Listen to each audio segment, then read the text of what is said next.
Hey everyone, and a special shout out to all our listeners out there getting ready for the UPSC exams. Especially those of you with international relations as your subject. Yeah, exactly, you guys. This deep dive is going to be right up your alley. We're going deep into UN peacekeeping, how it all began, and how it's evolved into this whole idea of peace building. And it's not just for the exam, you know? This stuff is crucial for understanding how the world works today. Absolutely.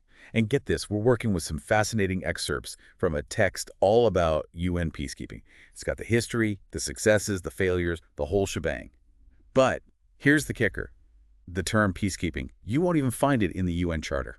It's true, the term kind of just popped up organically. It filled this gap between Chapter 6, peaceful dispute resolution, and Chapter 7, which allows for forceful So interventions. it's like this middle ground, right? This chapter 6.5, where the UN had to make things up as they went along. Exactly, improvisation on a global scale. To kick things off, let's talk about the sheer size of these peacekeeping operations. We're talking 80,000 troops, nearly 11,000 police, and a budget of over $7 billion dollars. It's a huge undertaking, logistically, strategically. For sure. And it's not just about numbers, it's about understanding all the different types of peacekeeping, how they've changed over time, and what it all means for keeping things stable in the world today.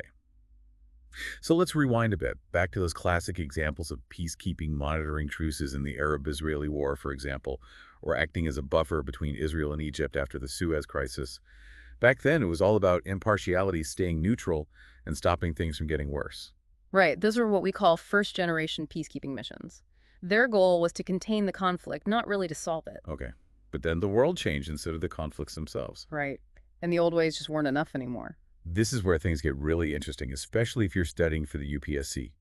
Think about the world after the Cold War. We suddenly had a surge in civil wars, ethnic conflicts, and humanitarian crises. These demanded a more proactive approach. It's true. The collapse of the Soviet Union left a vacuum. And all these tensions and power struggles that had been simmering for years suddenly erupted. The UN had to adapt. And that's where we see the shift towards this robust peacekeeping and eventually peace building. Instead of just monitoring ceasefires, they had to start addressing the root causes of these conflicts. Not just putting a Band-Aid on the problem, but actually trying to fix it. Yeah. And our source material highlights some places where this approach actually worked, like in Congo, Cambodia, and Sierra Leone. The RAND Corporation did a study and found that UN peacebuilding in those countries was pretty effective at keeping the peace and even encouraging democracy to some degree. So it can work, Yeah. but let's be real, there have been some big failures too, like in Rwanda and Somalia. These really shook people's confidence in the UN's ability to handle these complex conflicts. Rwanda and Somalia. They're essential case studies for understanding both the potential and the limits of peacebuilding. And our source material points to some common threads in those failures.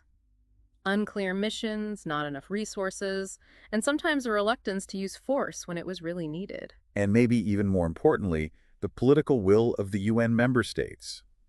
Peacekeeping, even with the best intentions, can get tangled up in global power dynamics. That raises a big question. Can the UN really address those deep-rooted causes of conflict, or will it always be held back by those same power dynamics? It's a question we're still wrestling with today. And it's definitely something you UPSC folks should be thinking about as you delve deeper into international relations. Understanding the nuances of peace building, what it can do, and where it falls short, that's key for analyzing the global challenges we face today. It's not just about memorizing definitions or historical facts, it's about being able to critically analyze what's going on in this constantly changing world. Okay, so we've talked about this shift from classical peacekeeping to this more robust, proactive approach. But there's another key development we need to unpack. The publication of An Agenda for Peace back in 1992. That report was a real wake-up call. It recognized that the old way of doing peacekeeping just wasn't cutting it anymore. It called for a much broader approach, acknowledging that peace, security, development, human rights, they're all connected. It was a realization that lasting peace needed a multidimensional strategy. And that led to a big expansion of what a peacekeeper actually does. They weren't just soldiers anymore. Suddenly you had peacekeepers who were administrators, economists, police officers, human rights monitors. It was like they were wearing a bunch of different hats. That shows how our understanding evolved. Sustainable peace isn't just about stopping violence. It's about creating the conditions for a just and fair society where people have opportunities and their rights are protected. So let's unpack this idea of peace building a bit more. The source material defines it as a long-term process of creating the necessary conditions for sustainable peace. by addressing the deep-rooted structural causes of violent conflict in a comprehensive manner. It's a mouthful, but it's important. It's about tackling the underlying issues that fuel conflict.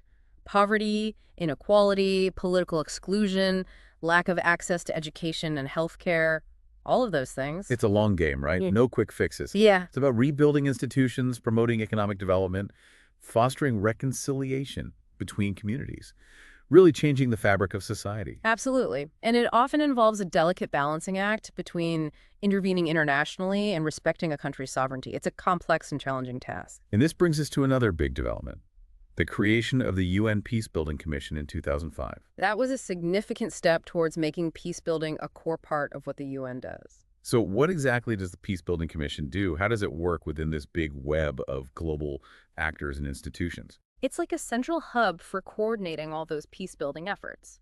It brings together all the key players, international donors, financial institutions, national governments, countries that contribute troops, and they work together to develop and implement these comprehensive strategies. So it's not just about giving money or sending troops. It's about making sure everyone's on the same page, working towards the same goal, and that their efforts are actually making a difference on the ground. Exactly. And it shows how the UN's thinking has changed. They're recognizing that peace and development go hand in hand. You can't have one without the other. And for our listeners out there prepping for the UPSC, this is super important. You might get asked to analyze how effective the Peacebuilding Commission is, or to compare and contrast different peacebuilding approaches. Understanding all the ins and outs of the Peacebuilding Commission, what it does, what it's achieved, its limitations, that could really give you an edge in those exams. And even if you're not taking the UPSC, understanding these concepts is still really important. Peace and development affect all of us. It's about creating a world where everyone has a chance to thrive no matter where they're born or what challenges they face. It's all about connecting the dots, seeing the bigger picture. That's what the UPSC is looking for. Candidates who can think critically, analyze complex situations, and offer thoughtful perspectives on global issues. It's not just about spitting back facts and figures. You need to be able to understand the why, the historical context, the debates around these concepts. That's what makes you stand out. Right, like, how does this idea of human security fit into the peace-building puzzle? Or the ethical dilemmas of getting involved in another country's business, even if you're trying to help? Those are tough questions that policymakers deal with all the time. And the UPSC might ask you about those very things. They want to see if you can wrestle with those complex issues, think critically, and form your own informed opinions. Okay, so let's switch gears a bit and dig into another piece of this peace-building puzzle development.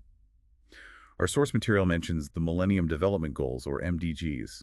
Can you give us a rundown on those? The MDGs, they were this set of ambitious goals that the UN adopted way back in 2000.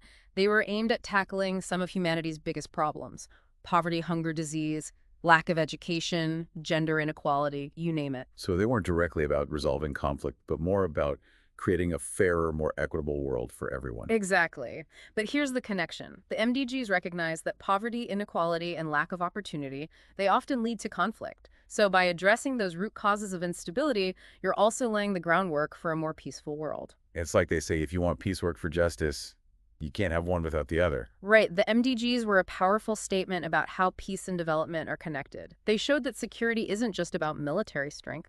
It's about creating societies where people have a chance to live a good life. Our source material mentions that a lot of those MDGs weren't fully achieved by the 2015 deadline.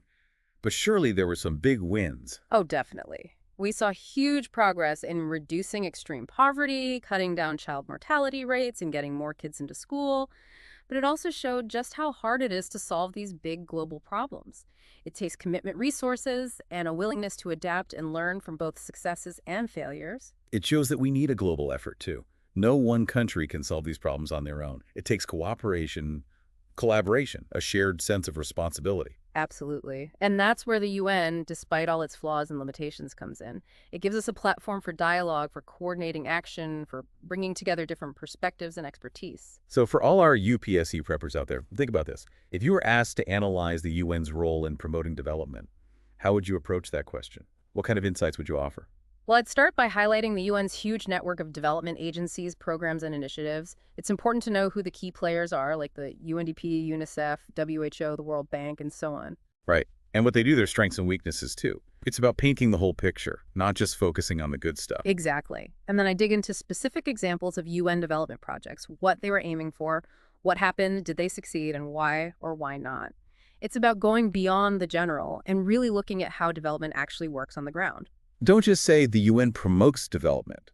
Show the examiners that you understand the how, the where, the why, and the what. The specifics are important. And don't be afraid to be critical. The UN, like any big organization, has its problems and shortcomings.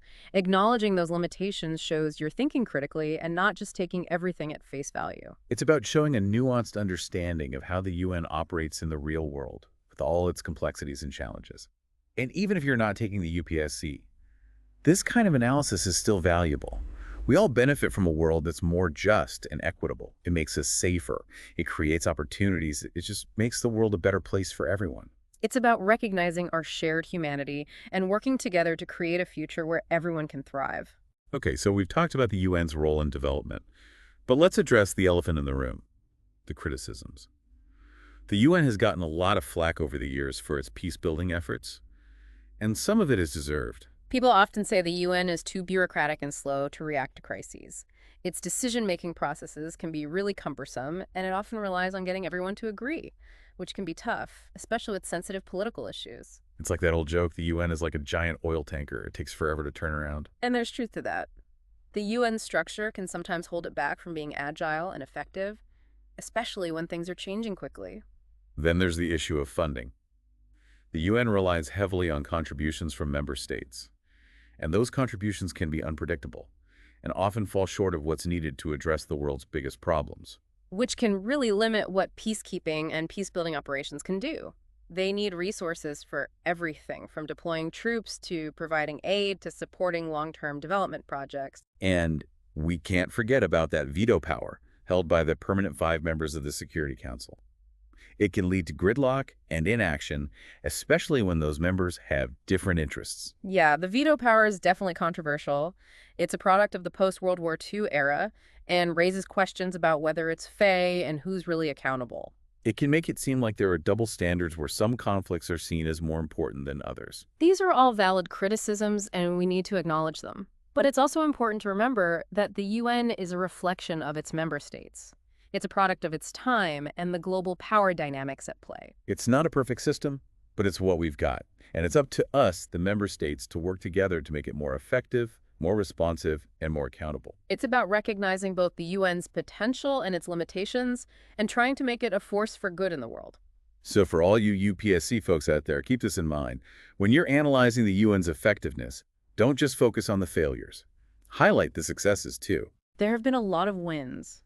The eradication of smallpox, the development of international law promoting human rights, providing humanitarian aid, and yes, even successful peacekeeping and peace-building operations. It's about presenting a balanced and well-informed perspective, recognizing how complex and nuanced the UN is as an institution. And acknowledging that it's a work in progress, always evolving and adapting to the changing world. Okay, so as we wrap up this deep dive into peacekeeping and peacebuilding, let's leave our listeners with something to think about.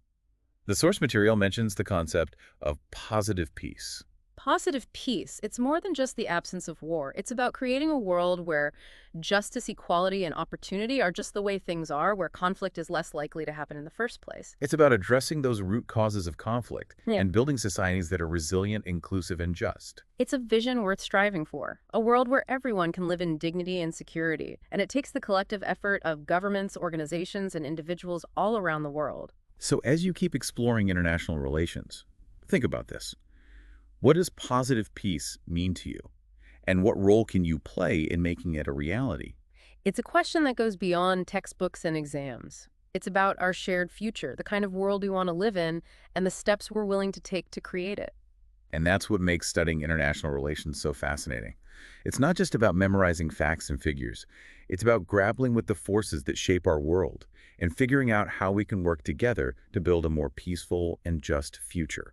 It's about becoming informed and engaged citizens who are ready to tackle the challenges of this increasingly interconnected world. And who knows, maybe some of you listening right now will be the future diplomats, policymakers, and peace builders who will help us achieve that vision of a more peaceful and just world. That would be incredible. The world needs passionate, dedicated people who are ready to make a difference. Speaking of making a difference, let's go back to our source material for a sec.